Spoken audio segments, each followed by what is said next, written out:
Alors, je ne vais pas être plus long parce que le travail que j'ai donné à ces gens, c'est de parler de moi. On parle de moi parce que je suis brillant. Eux qui commandent sur quelqu'un qui n'a pas fait des études. Ils ont fait des grandes études, ils sont derrière moi. Vous l'avez dit tout à l'heure. Je n'ai pas fait de grandes études. Je suis numéro 1. Et ils le savent.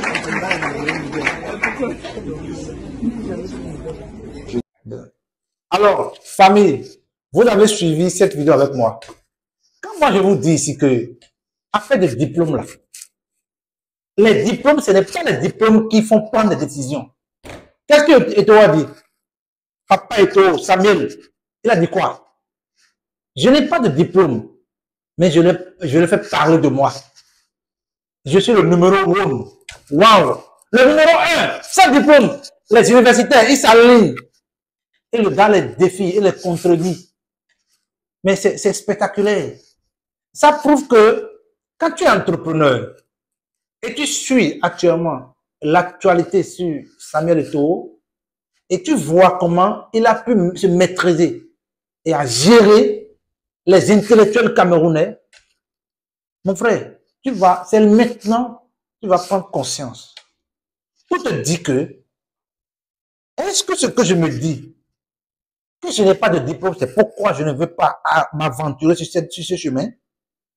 Est-ce que parce que je n'ai pas le master, je suis condamné à ne pas évoluer? Est-ce que moi qui ai maintenant mon master, moi qui ai mon master maintenant, et que c'est à cause de ce master, je me bloque, je dis, je dois chercher un boulot? C'est le moment de se poser des questions. C'est le grand moment de se poser 1000 et 1000 questions. Eto'o n'a pas été un universitaire, parce que je sache. Et il a dit, il a confirmé dans la vidéo, il n'a pas été universitaire, mais il défie tout le monde. Il défie les premiers ministres. Il défie tout le gouvernement. Waouh, quelle éloquence. Je vais vous raconter l'histoire de l'aigle et le poulet. Vous savez, l'histoire de l'aigle et le poulet semble banale, mais très édifiante. Je vous raconte cette histoire d'un garçon qui a escaladé le mur pour aller trouver l'œuf d'une aigle qu'il a amené dans la couveuse d'une poule de son papa à la ferme. Alors, au dernier jour, quand la poule a fini de couvrir ses œufs, jusqu'au dernier jour où les œufs doivent, les poussins doivent sortir, l'aiglon aussi est sorti. Mais pendant plusieurs jours, l'aiglon croyait qu'il est aussi poussin. Il se commandait poussin. Il n'a jamais su que vu les différences des poussins. Mais par moment, il se dit, mais est-ce que moi là, mes ailes là, comment, je ne comprends pas. Il se pose 1000 et 1000 questions. Il a fallu un jour, un seul jour, qu'une aigle prend pas le dessus de leur poulailler et il a vu le mouvement de l'aigle. Il s'est dit, attention, est-ce que je ne peux pas voler comme lui là? Et quand l'aile est passée, il est allé rester sur un arbre en train de les regarder.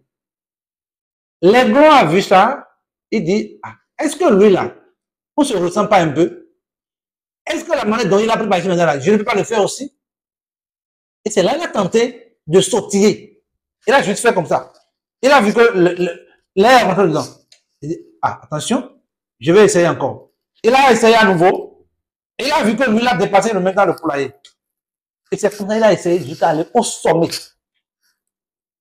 C'est pour vous dire quoi? Tu es l'aiglon. Eto'o est l'aigle. Il doit te montrer maintenant la voie. Quand on veut, on peut. Il n'y a rien à faire. Aujourd'hui, nous-mêmes là, ça nous donne aussi une leçon. Nous, entrepreneurs, ça nous donne une leçon de vie. Que quand on veut, on peut. Je ne dis pas cela, je n'encourage pas Eto'o à défier les gouvernants. Mais la chose que moi j'ai encouragée, c'est la manière dont il a tenu tête. La manière dont il est resté ferme jusqu'à gagner cette lutte. C'est une lutte qu'il a gagnée.